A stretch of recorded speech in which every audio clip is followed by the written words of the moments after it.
कि हरियाणा प्रदेश में इतना भाईचारे का वातावरण रहा है, हमने बचपन से देखा है।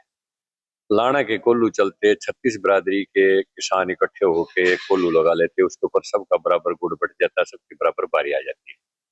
नोंदा नेदार की शादियों में प्रथा हरियाणा में ऐसी थी, 36 बिरादरी का आपस में नोंदा नेदार था, किसी को चिंता नहीं थी कि शादी का बजट कहाँ से आएगा। सबको पता था कि तेरे नोंदा नेदारी जो है वो सारा बजट तेरा बिल्कुल फिक्स है।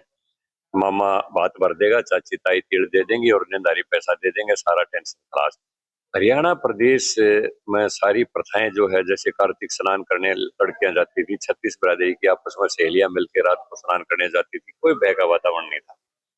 तो कुल मिला के स्वर्गादपि गरीयसी जिसको कह सकते हैं, स्वर्ग के समान भूमि हरियाणा प्रदेश रहा है। लेकिन मैंने ये कहा था कि हरियाणा प्रदेश में जातीय भेदभाव नाम मात्र का भी नहीं था। मैं विश्वकर्मा क्लास से एक कारपेंटर बिरादरी से मैं ताल्लुकात रखता हूँ। हम खेती भी करते हैं, आज भी करते हैं। मेरे पिताजी खेती करते थे, मेरे चाचा जी लकड़ी का काम करते थे।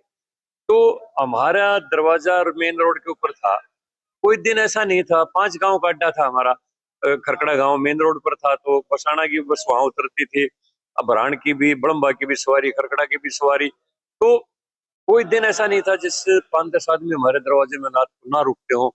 देर से बस आती या निकल जाती तो लोग वहां रुकते थे। तो हमें तो इतना पता था, ये हमारा चाचा लगता है, ये ताऊ लगता है, ये दादा लगता है, ये भाई लगता है। ये नहीं पता था इसकी जाति क्या है।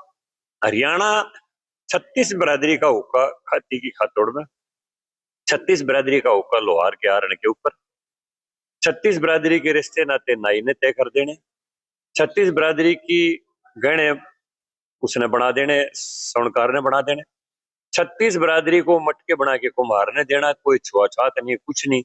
हरियाणा जैसा पवित्र प्रदेश से मैं कहता हूं, हम तो एक गर्व करते हैं और सौभाग्य मानते हैं कि हमारा जन्म हरियाणा में हुआ।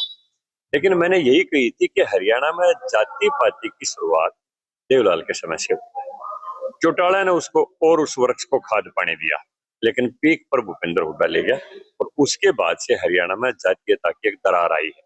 लेकिन 2014 के बाद से हमारी सरकार आने के बाद उस दरार को पाटने के लिए मनोहर लाल जी ने भी पूरे प्रयास किए। नारा दिया कि हम हरियाणा एक, हरियाणवी एक के मंत्र के साथ सरकार चलाएंगे और उसी के अनुसार चलाई।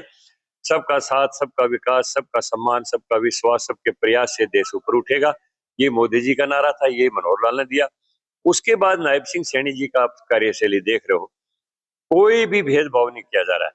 36 बिरादरी का बच्चा जो भी मेरिट में आ जाता है वो लग जाता है, कोई मुंह देखमा टीका नहीं है, कहीं किसी किस्म की जाति नहीं पूछी जाती, कोई इलाका नहीं पूछा जाता।